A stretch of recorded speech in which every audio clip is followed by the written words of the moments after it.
Welcome to Joyfully Unstoppable, the podcast for women who are ready to lead boldly, live lightly, and reclaim their joy.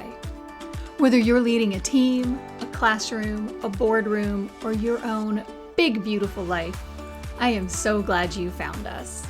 I'm your host, Becky Ham, leadership coach, speaker, and founder of Women Lead Well. After years of high-level leadership, I discovered that success doesn't have to come at the cost of your peace, your values, or your well-being. Each week, we'll explore what it means to lead joyfully, sustainably, and authentically, even in a world that tells you to hustle harder and prove your worth. You carry a lot. Let's help it feel lighter.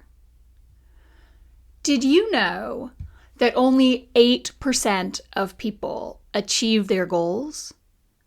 92% of us set goals that we don't achieve. I think that is wild. While I know that goal achievement is a challenge, and when we know about New Year's resolutions, right, as we go into the holidays, we maybe are thinking about resolutions for 2026, that we might set those resolutions or intentions or goals and not follow through.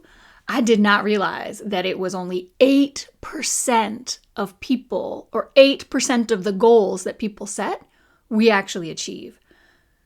So I'm a curious cat and I wanted to know why. And what I found was probably not surprising. One, we set goals that aren't tied to our values. We set goals that we don't actually care about achieving. You've heard me talk on the podcast before. I surely talk with my coaching clients. No shoulds. When I'm coaching a woman, it does not matter what should happen, what she should want, what she should do. I mean, seriously, the tagline for my business is joyful, sustainable, authentic leadership. And that authentic piece and that sustainable piece and that joyful piece, really important. And if you're focused on what you should do as opposed to what you actually want to do, what actually lights you up, what's actually aligned with your values, you're not going to get very far. And so a lot of goals sit unfulfilled because they were never the right goal for the person to begin with. The goals were not aligned with the individual's values. They weren't authentic to the person. They didn't light them up, so the person didn't have motivation to do them. The second reason why a lot of people fail to achieve their goals has more to do with that sustainable part of joyful, sustainable, and authentic leadership. And that is that people choose goals that are not set up for success, that people lack the capacity to actually achieve the goals they set. The goals might be aligned, they could be amazing, but if you don't have the time or the energy or the knowledge, the skill, the know-how, or the financial resources to achieve the goal, how are you going to get there, right? And so I don't mean to brag. It's going to sound like I'm bragging on myself for a minute. I really don't mean to. I just want to illustrate the fact that I am a little bit of a goal queen, that I am firmly in that 8%. And here are the receipts. Receipt number 1, had my PhD by the time I turned 27. It was not a small thing to earn a PhD from Georgetown University. It's a pretty prestigious program that I went through, ranked really high at the time. I think it's even more prestigious today, but I did it. 5 marathons by the time I turned 40. Again, why would anyone run a marathon? I don't know, but I did it. I did it 5 times. The Marine Corps Marathon in Washington, D.C. Loved it. I became the vice president of an organization that a $100 million operating budget. I became the VP of that organization by the time I was 42. And then now, the year I turned 50, I launched a successful coaching business, Women Lead Well. I know how to identify big, juicy goals and achieve them. And, you know, I am here to support women's professional growth. And so we're going to talk about how it is that you can join that 8% and you can set big, juicy goals and then achieve them.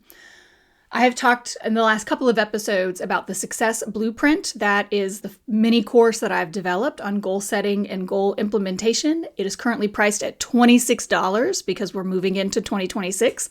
And I wanted something that was really accessible for people to be able to purchase and then start implementing before the new year rolled around. And so I'll link that in the show notes if you're interested. That, of course, gives you a whole lot more depth into what we're going to talk about today, as well as the implementation of what we're going to talk about today. But what we're doing today on the podcast is I'm going to walk you through the framework that I used to finish that PhD and run those marathons and serve as a vice president and then now as a founder and CEO. I am not a SMART goals girly. Like I understand SMART goals. Logically, they make sense, but they do not light me up. Like that is not how my mind works, and that is not motivational for me. So if you're a SMART goals girly, rock on with your bad self, but that's not what we're talking about today. Today, we're going to talk about the method that I use, or the framework that I use to set and achieve my goals, and that is the ALIGN framework. And so let's spend a little bit of time going through the ALIGN framework, which is just an acronym for anchored, limited, impactful, grounded, and navigable. And what I work with my clients and when I am setting and achieving my own goals, this is the framework that I use to make sure that I'm picking the right goals, that these are goals that are connected to my values, and that I have set myself up for success by picking goals that I can support, that I actually can implement. And so let's do it. And we're going to start with anchored. So what does it mean that your goal is anchored? Well, if you've been listening to this podcast for any length of time, you're going to know that I care deeply about people being aligned with their core values. And so anchored is this aspiration, this thing that I want to do, is it anchored in my core values? Or is it coming from somewhere else? And here's what I mean by that. If something is anchored in my core values, then the goal flows from what is most meaningful, most important, most motivational to me. And so you guys know my core values: service, family, freedom, and harmony. That's it. I got 4. And I would tell you, we'll talk about core values in a few weeks, but I would tell you your core values, you're not talking more than 4 or 5. You can't prioritize if you got 20 core values. They're not core, right? But those top 4 or 5 values, is your goal anchored in one of those core or many of those core values? And so let's take me launching Women Lead Well the year I turned 50. Why did I do that? Well, I did it because of that core value of service. I also did it because I was in a position where I was going to have to commute 3 to 4 hours every single day to stay in the job that I had been in and before I left to found Women Lead Well. And there was no time freedom. So that dynamic was violating my core value of freedom. And that was 3 to 4 hours a day that I was separated from my family. And so clear violation of that core value. Alternatively, the way that I have founded Women Lead Well with one-to-one coaching and the group programs and the digital products, I have a ton of time freedom that I can then focus on my family, my children and my husband and the home and our dogs and the life that we have. And so founding Women Lead Well aligns with that core value of service. It aligns with the core value of family, and it aligns with the core value of freedom. Launching a business is not the most harmonious thing that I've ever done, and so I'm not saying it's a slam dunk, and I'm not saying for a goal to be good that it has to align with all of your core values. What I'm saying is if you have a goal that does not align, or an aspiration that does not align with any of your core values, you might want to think about whether it's a real goal that you want to invest any of yourself in. It might be a nice to have, but not something you really want to leverage some of your time or energy, capacity, or money against. So that is anchored. Next up in the ALIGN framework is limited. You have to know the essential result you are looking to achieve. So think of this in terms of outcomes. And I can use weight loss as a clear example because it is pretty concrete this way. Let's say you want to lose 20 pounds. Well, the essential result is that you lose 20 pounds. As you get into building your action plan, you got a lot of options for how you can achieve that essential result.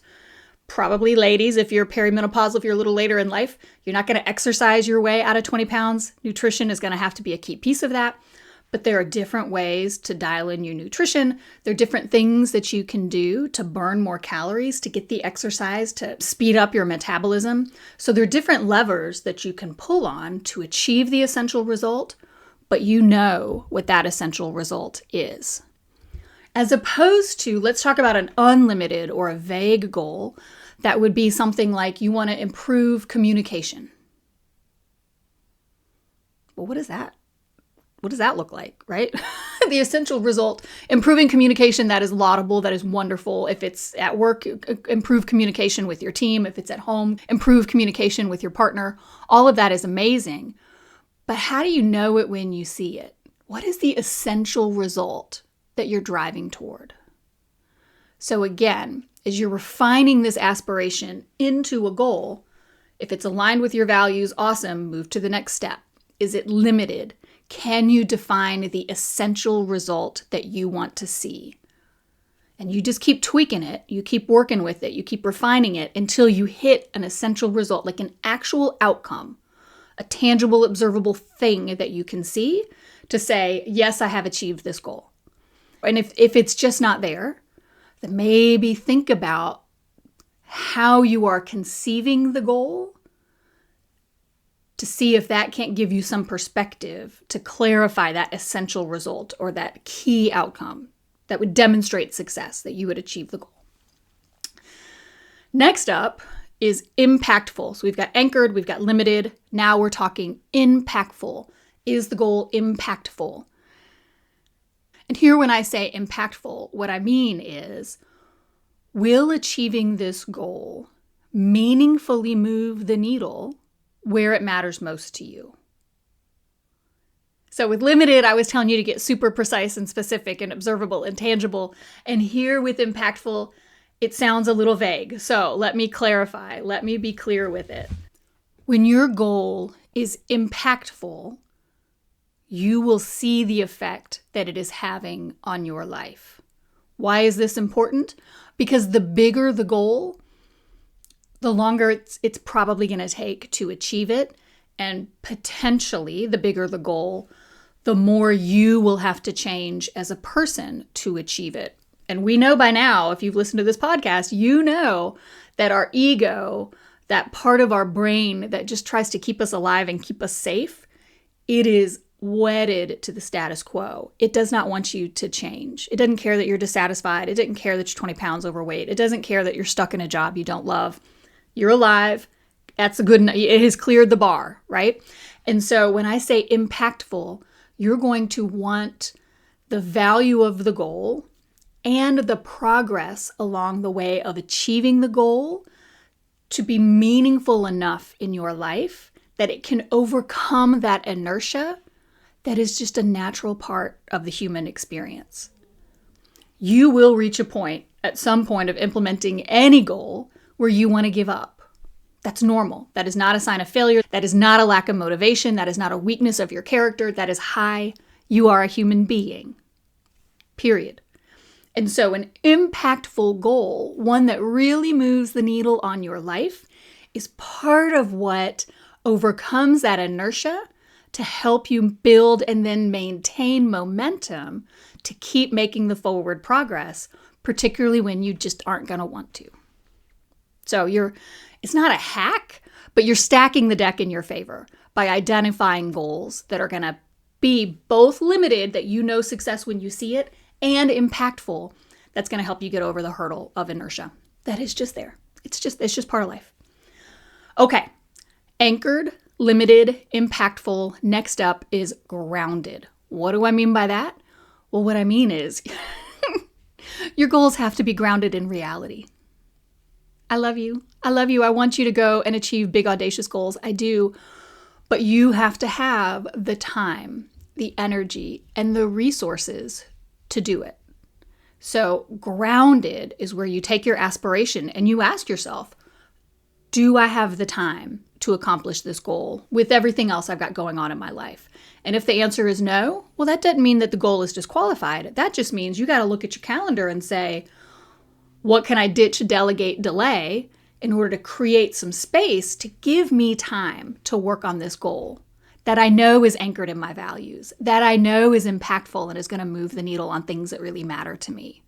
So this isn't a disqualifier. This is a get curious, start problem solving, get creative, and come up with solutions. The same is true with energy. We've talked about energy engines and energy leaks in the past. Think about that here. This goal, the aspiration that you want to achieve, and how you think you might achieve that goal, the things you're going to have to do in order to accomplish the goal, do those give you energy or do they suck the energy right out of you? And let's come back to weight loss. Again, just because it's a clear example. Let's say you want to lose those 20 pounds. Okay, great. And let's say you can block an hour on your calendar every other day to work out. Phenomenal. Love that for you. Well, okay. And what you've decided you're going to do in that hour every other day is you're going to go lift weights. Okay. Phenomenal. Muscle is incredibly important, particularly in women as we age. Except the thought of going to the gym and having everybody look at you while you work out and try to figure out the weight machines fills you with dread. Oh. Well then, my sweet friend, may I suggest that that goal, as you have defined it, is not grounded in the reality of your energy. Because you don't want to go to the gym and have people stare at you while you try to lift weights. As you learn how to lift weights, you're not going to try, you're going to actually do it, but you might not be confident in it when you begin. And so then, okay, well, what do you like to do? What does give you energy? Walking around your neighborhood, saying hi to your neighbors and looking at the neighbor dogs as they go on their walks, or whatever it might be. Okay, well then how about on that hour every other day when you're going to work out, you go for a walk instead of going to the gym, right? You do the thing that's an energy engine for you instead of the thing that's an energy leak. Again, you don't throw the goal away, but you refine the goal in a manner that leans into the energy that you have. And you certainly want to, if you can, find a way to pursue that goal in a way that is actually going to give you more energy than not. Because again, you got to exert energy to accomplish the goal because you got to overcome the inertia of where you are. And so you don't want to have to fight up the hill of overcoming the inertia of where you are while fighting up the hill of doing something that actually drains your energy. Like the math don't math on that. You are not going to achieve a goal if that's the way you approach it. So grounded. We've talked about time. We've talked about energy. And some things cost money, right? And so you've also got to think about the financial requirements to achieve the goal. And again, none of this is a disqualifier. I would say anchored is a disqualifier. I would encourage you to never pursue a goal that is not aligned with your core values. I would never want you to do that. When you come to grounded, time, energy, and financial resources, money, you can play with it. Maybe it's just going to take you longer to achieve the goal because of the amount of time you've got to put to it. Maybe you've got to tweak some things about how you're going to implement the goal, right? So that it is aligned with an energy engine as opposed to an energy leak. Maybe you've got to figure out the financial resources. You got to stop doing something to free up some financial resources to put toward this goal. These are not disqualifiers. These are just areas where you got to get creative. So that's grounded. And then the final piece of the aligned framework is navigable. Well, what do I mean by that? I mean, you've got to know your next step, right? I see this a lot with women that I work with. They have an amazing goal that is anchored, it is limited, it is impactful, it is grounded, but they don't know what to do to achieve the goal. And so it stays as this aspiration and it never translates into actual action because the woman doesn't know what to do, or she's afraid to take that first step. There's some kind of something is holding her back. Maybe it's a story she's telling herself. Maybe it's a fear. Something is keeping her from taking that next step. And so you want to make sure that your goals are navigable, that there is an actual road from where you are today to achievement of the goal. And you can do it. Again, this isn't a disqualifier. This is a put on the creative hat and start problem solving and thinking through the different options that you've got. And now, if you've got a goal that hits each of those elements, anchored in your core values, limited, impactful, grounded, navigable, then my friend, you have got a really good goal that has a high probability of you achieving it. But you can't stop there. A goal is just something in your mind. You have to actually take the actions to make it happen. And so once you have developed an aligned goal, then it's time to bring that goal into life. I walk you step by step through how to build and implement an action plan that research shows us increases goal attainment to over 70%. So you go from 8% to 70% if you follow this model. And that is all inside of the Success Blueprint. So be sure to check that out if you want to take these goals and really set yourself up for success. So there you have it. Now, I hope this episode gave you some clarity on how to craft the big, juicy goals that you want to achieve in your life. And then if you would like to check out the Success Blueprint, again, it's $26. I put that price point really low so it would be accessible for everyone. If you'd like to check out the Success Blueprint so that you can really take that next step and turn your aligned goals into reality following the action plan to implement, I would love that for you. Again, link is in the show notes below, and always reach out. I'm at Women Lead Well on Instagram. You can find me on LinkedIn. You can find me on Facebook. Reach out. I'm also on TikTok. I don't spend as much time on TikTok, but you can find me there. Reach out, and I'm always happy to help you. And I hope that you will join me next week for an entire episode on gratitude and the importance of gratitude in leadership. Both how it improves team performance, and so your being a grateful leader helps improve your team's performance and morale, but also, and importantly, how it motivates and fulfills us as individuals, as people, particularly when times are challenging. 2025 has been a rough year. I'm hopeful 2026 will be a little bit easier for folks, but being grateful for the goodness that is all around us, even in times of difficulty, is incredibly powerful. And so we're going to spend the episode next week talking about it. Now, if this episode spoke to you, I would love for you to share it with a friend who's running on empty. We need more women leading from alignment, not adrenaline. And please, don't forget to like and subscribe. It really helps a little podcast like mine. And if you want to leave us a rate or review, that would be even better. You can also grab one of our free resources like the year-end review or the values clarification exercise at womenleadwell.net and linked in the show notes below. Remember, joyful, sustainable, and authentic leadership is possible, and you deserve to enjoy every minute of it. Until next time, I'm Becky Ham, and this is Joyfully Unstoppable.